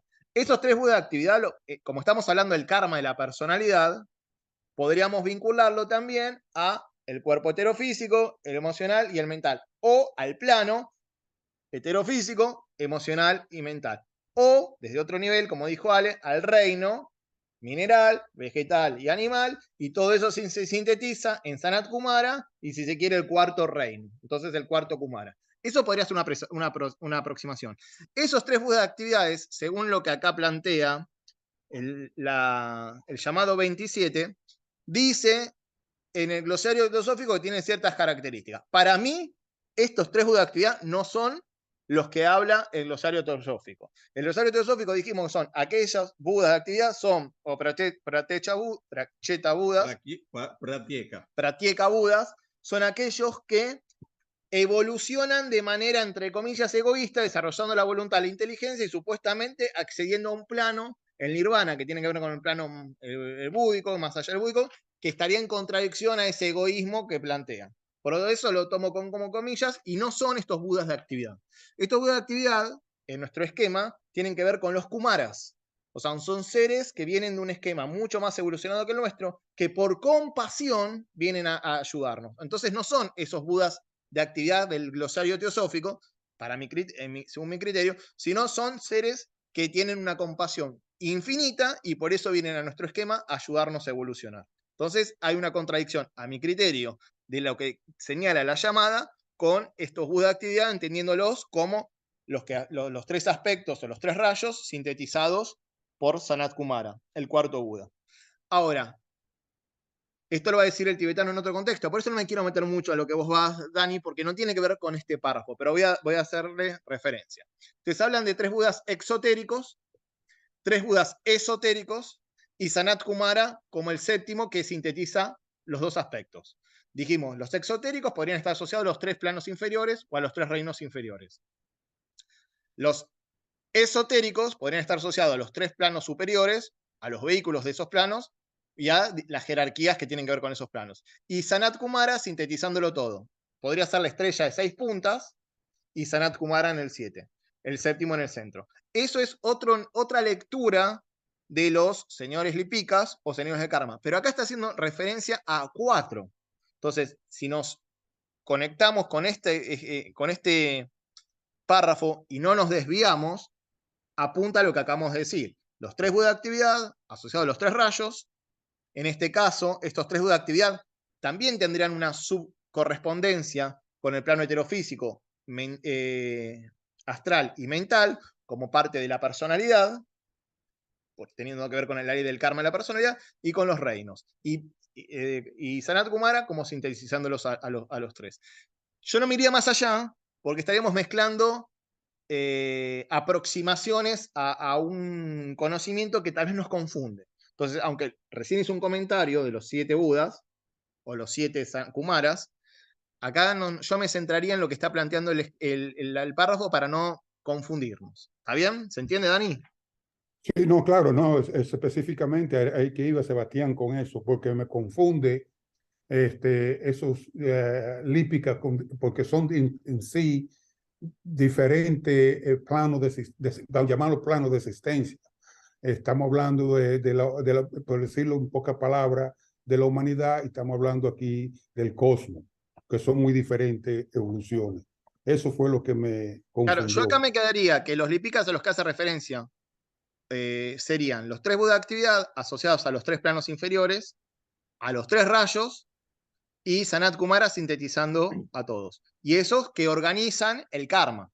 El karma sobre todo vinculado a la materia, ¿no? Porque es lo que estamos viendo, la personalidad. Y entendiendo como materia en la personalidad no solo la materia heterofísica, sino la astral y mental, porque también es materia de la personalidad. ¿Se entiende? Bueno, sí, porque como estamos hablando ahorita de, ¿cómo se llama? Se refirieron a la evolución del hombre y esas cosas, del karma del hombre, y se habló de ¿cómo se llama? La ley esta que dice que de liberación, ahora se me olvidó la palabra, pero eso se confunde si uno no le pone atención, que son diferentes Lo que diferentes pasa tiene que grados ver de con el karma del hombre, porque tiene que ver con el karma de la personalidad. Y el reino que tiene personalidad es el reino humano. Entonces nos estamos enfocando ahí, en ese punto. Bueno, yo tengo aquí para comentar del glosario teosófico directamente los Pratyeka Buda. Bueno, como para complementar lo que leímos. Exacto. Dale. Porque no tiene nada que ver con lo que está citando acá. Claro, porque esto no, y esto no tiene nada que ver con el nivel de Buda que estamos hablando acá. Y además, todo lo que tiene que ver con Buda y budismo no figuraba estos pratyarcas. Sí. Entonces, sí existe el Pratyeka Buda, ¿está? Sí. El sánscrito. Dice lo mismo que Pasi Buda. El Pratyeka Buda es un grado que pertenece exclusivamente a la escuela Yogacharya. Sin embargo, es solo un grado de alto desarrollo intelectual, pero sin verdadera espiritualidad. O sea, no es un verdadero Buda. Por eso, exacto. no es un verdadero Buda. No es lo que entendemos nosotros por Buda. Pensamos, porque hace falta, a veces las citas no son del todo correctas. Claro, por eso yo decía que esta cita del 27 no tiene que ver con el nivel del Buda que está hablando el Buda de actividad. Dice, es la letra muerta de las leyes del yoga, en que el intelecto y la comprensión desempeñan el papel más importante, añadida al riguroso cumplimiento de las reglas del desarrollo interno, y aquí digo parte de la cita de Ale, todo lo que estoy diciendo. Es uno de los 3 senderos del nirvana y el inferior de todos, en el cual el yogi, sin maestro y sin salvar a los demás, entre comillas, por la simple fuerza de voluntad y las prácticas técnicas, llega a una especie de condición de Buda nominal individualmente. Eso sí tiene que ver con la cita que estás hablando. ¿Ah? Lo que acabas de decir está en la cita Claro. 27. Sin hacer bien alguno a nadie, sino obrando de una manera egoísta para su propia salvación y para él solo. Los pratyekas son respetados exteriormente, pero interiormente son objeto de desprecio por parte de aquellos que están dotados de apreciación sutil o espiritual. El pratyeka es comparado generalmente al Kadya o rinoceronte solitario y es designado con el nombre de Ekax Ringa Richi, entre comillas, dice que solo tiene un cuerno, significa el rinoceronte. Santo Rishi, egoísta, solitario, cruzando el samsara, el océano de nacimiento y muerte o la serie de encarnaciones, suprimiendo errores sin alcanzar por ello la perfección absoluta. El pratyeka Buda es comparado a un caballo que cruza un río a nado sin tocar el fondo. Diccionario sánscrito chino. Está muy por debajo de un Buda de compasión. No se esfuerza más que para alcanzar el nirvana. Los pratyekas Budas son aquellos bodhisattvas que pugnan por conseguir, y muchas veces lo consiguen, la vestidura dharmakaya después de una serie de existencias, inquietándose muy poco por los sufrimientos de la humanidad y por ayudarla, y atendiendo únicamente a su propia bienaventuranza. Entran en el nirvana y desaparecen de la vista y del corazón de los hombres. En el budismo del norte, pratyeka Buda o Buda egoísta es sinónimo de egoísmo espiritual. La voz del silencio 2, véase Eka Charin y Nirmanakaya, etc. Hasta aquí todo el párrafo del glosario, donde queda claro que la cita de Ale y la cita esta tienen que ver con un cierto nivel de, entre comillas, nirvana. En muchas comillas. En muchas comillas, que ahí remitimos nirvana es sin fuego y que de algún modo es una especie de cielo autocreado. Pero nada tiene que ver con la liberación y nada tiene que ver con la Buda de compasión. En el mejor de los casos es un aspirante. Permiso. ¿Puedo hablar, Seba? Dale, Sí, Jesús. podés. Quería conversarles algo. Cuando están hablando de budismo, pues me hacen acordar de mi formación en esa parte con las artes marciales. Hay 4 tipos de budismo. Hay uno que es lo que está más abajo del pratyeka, que es el arat. Está el arat, está el pratyeka, o también se le dice así. Y Sí, también está Arhan. está el pratyeka, está el bodhisattva y está el Buda. Sí, son los 4 estadios de los 4. Ahora, el dilema es que siempre en el budismo se habla de que el pratyeka y el ara era el pequeño vehículo, eran los pequeños vehículos. Y el bodhisattva y el Buda. El pequeño vehículo tiene que ver con es un vehículo que se llama el Hinayana. Es un gran vehículo también. Y el Mahayana es el gran vehículo. No es el vehículo personal. Es vehículo de organización, de institución. Entonces, el Hinayana es el pequeño vehículo y desde ese ángulo está dentro de lo que es el budismo del sur. Y el Mahayana tiene que ver con el budismo del norte.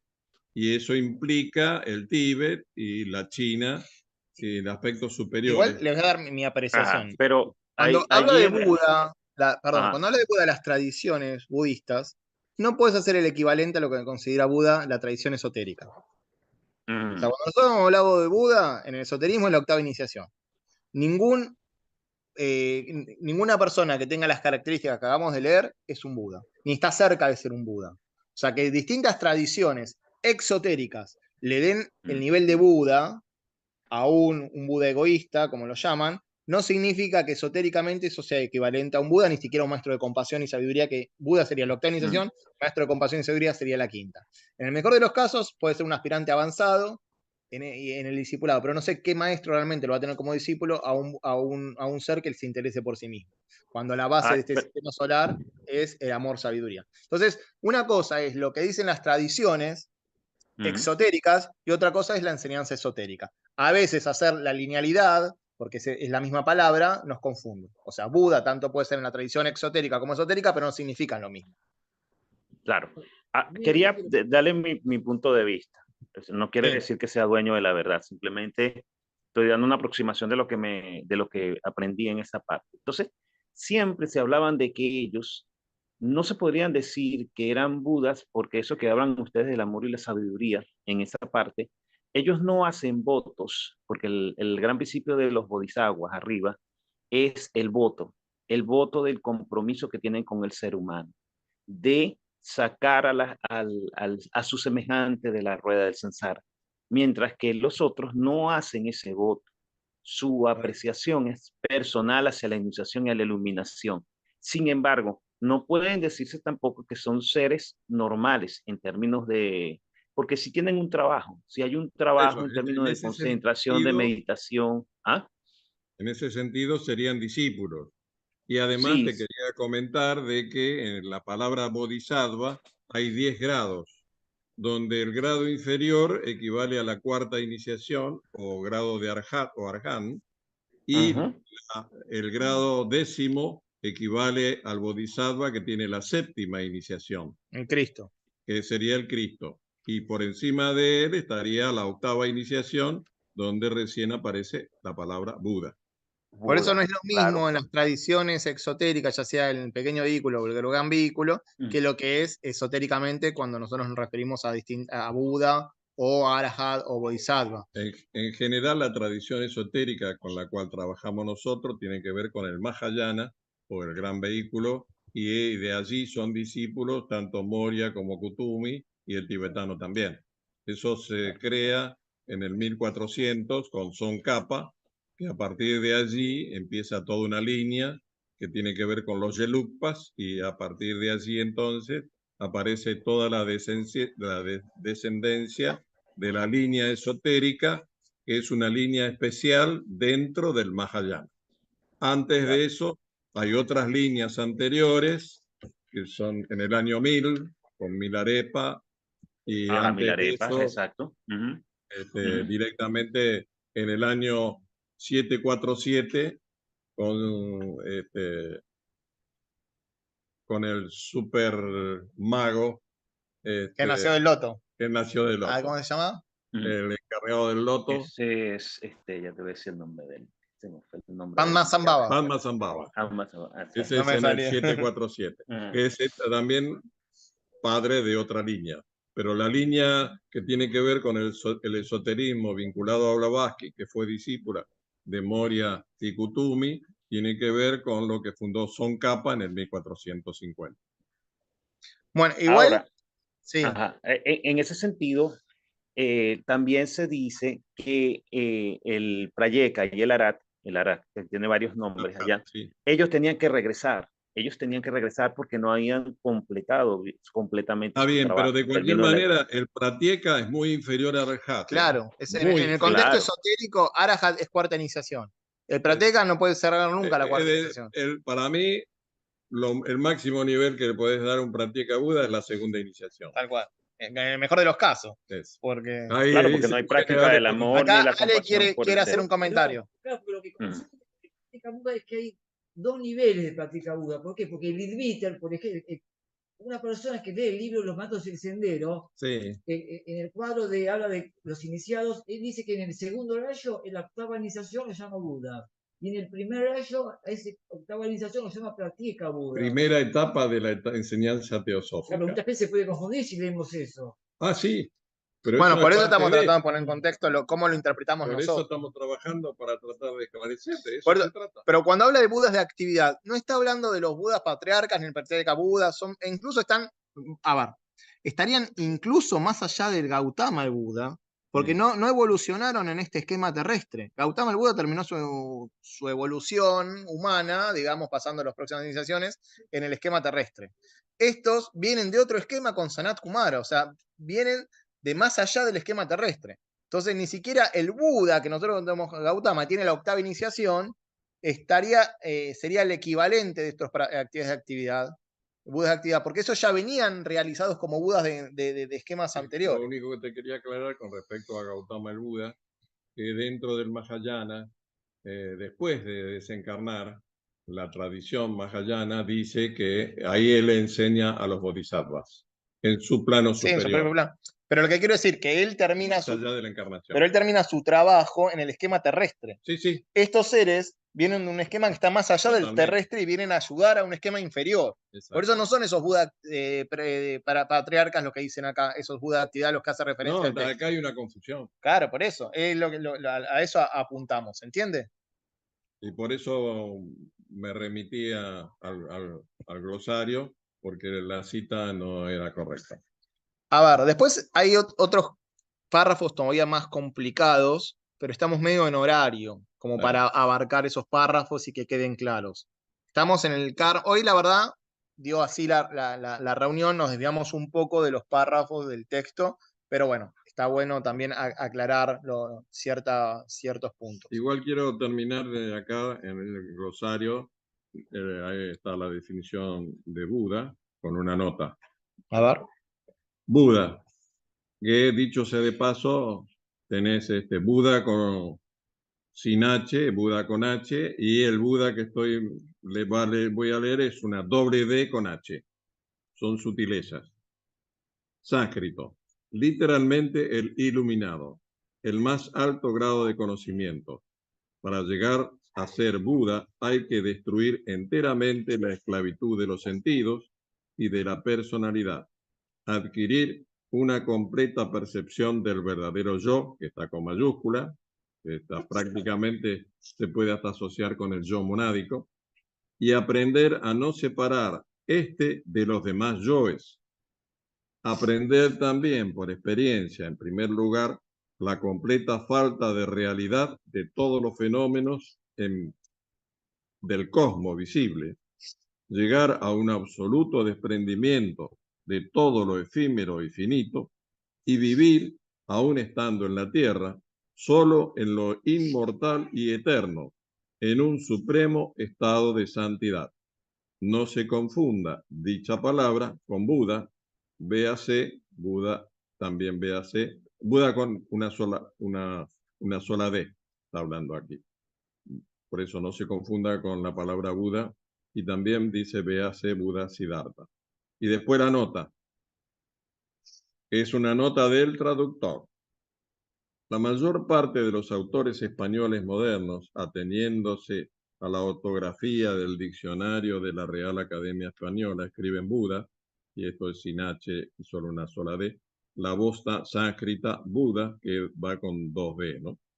Por respeto a la autoridad de tan docta corporación, he adoptado su ortografía referente a dicho término en aquellos casos en que la palabra Buda no pueda originar dudas ni confusiones, como ha sucedido en realidad algunas veces por el empleo irreflexivo de las voces Buda o Buda, una sin H, la otra con H, y sus derivados budismo sin H o budismo con H, budista y budista sin H y con H, etc. En lugar de Buda con 2D, budismo con 2D y budista respectivamente, como debería hacerse por razones de etimología. En efecto, Buda con una sola D significa simplemente sabio, y es además el nombre de un personaje así llamado, muy distinto de Buda, con 2D, el iluminado, el venerable reformador religioso de la India, así como budismo con una sola H, escrito también con una sola D, vale por sabiduría, mientras que con doble D expresa la sublime filosofía religiosa predicada por Gautama, llamada el Buda. Nota del traductor.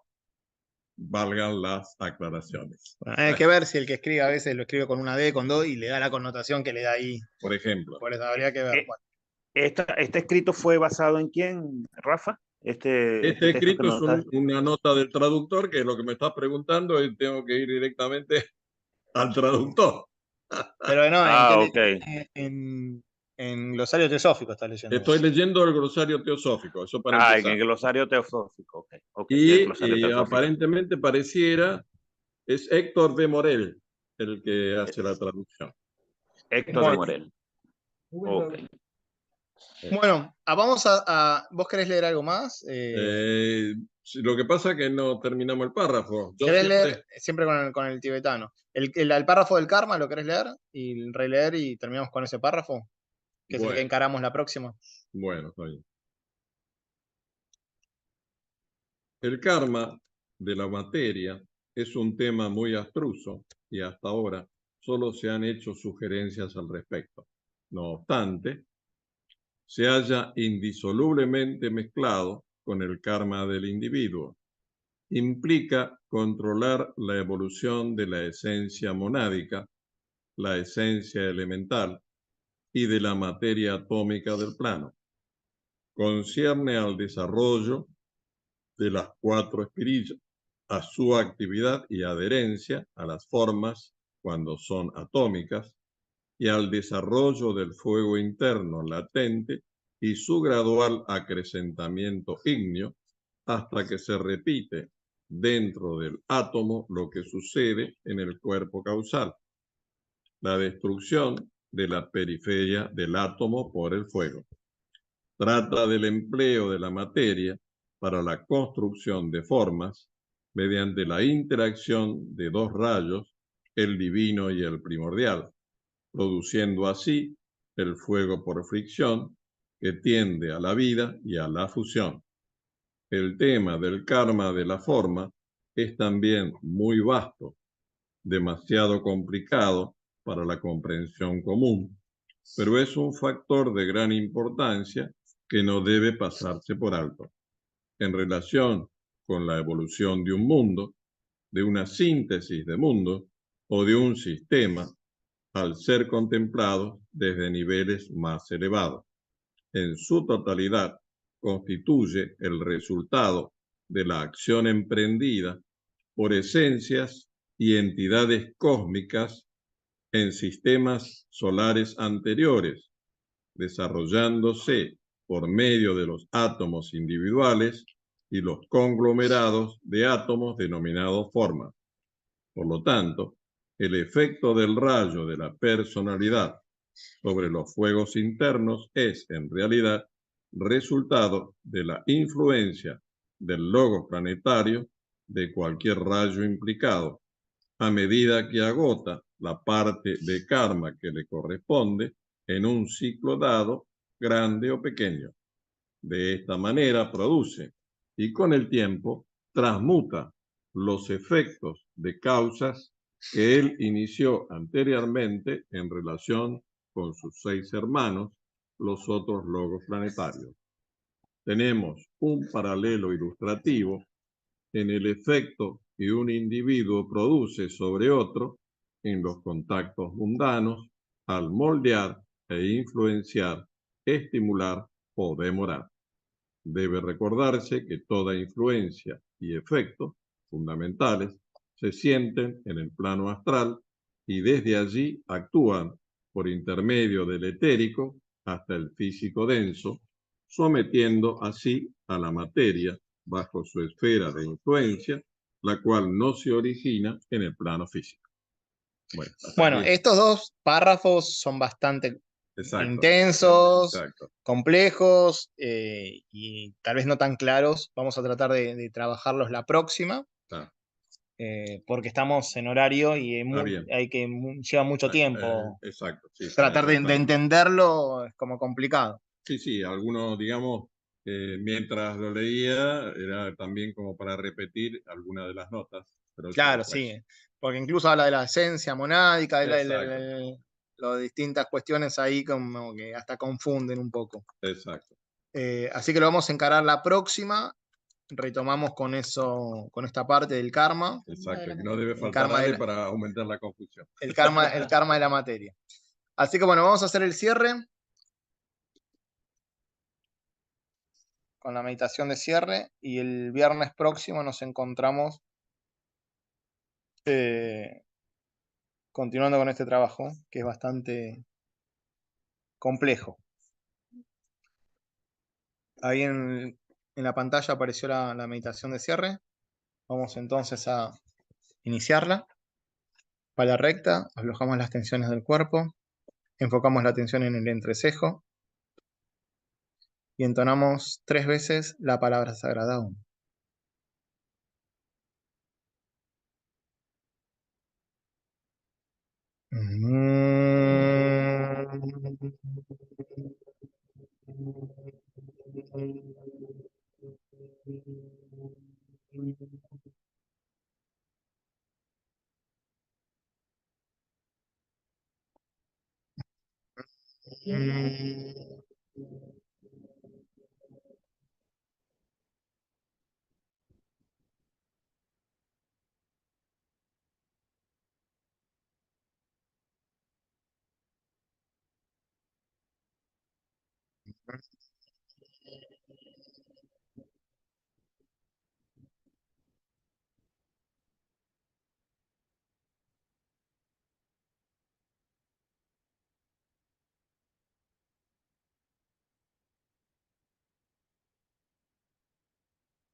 Loka samasta sukino bhavantu. Loka samasta sukino bhavantu. Loka samasta sukino bhavantu.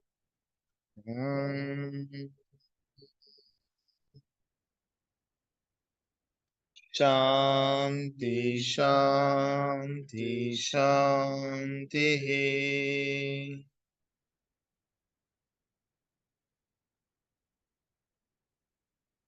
Lentamente, en una respiración suave y profunda, inspirando y exhalando por nariz, retomamos la percepción habitual.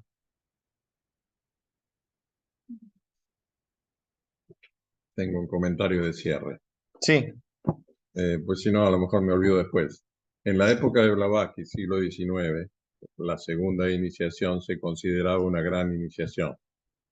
En el siglo XXI, la segunda iniciación la puede tener un probacionista. ¿Un probacionista? Sí. ¿Están así? Sí.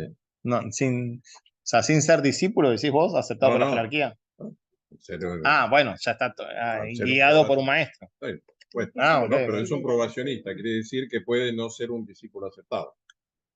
No aceptado y aún así tener la segunda iniciación de ese. Sí.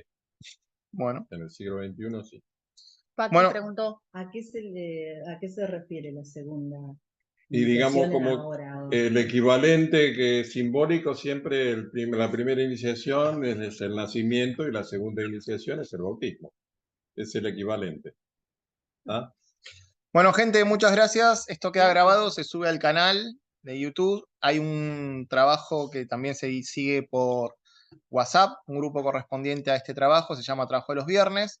Suscríbanse al canal y súmense al grupo de WhatsApp. Y nos vemos, Dios mediante, el lunes con introducción a la teosofía.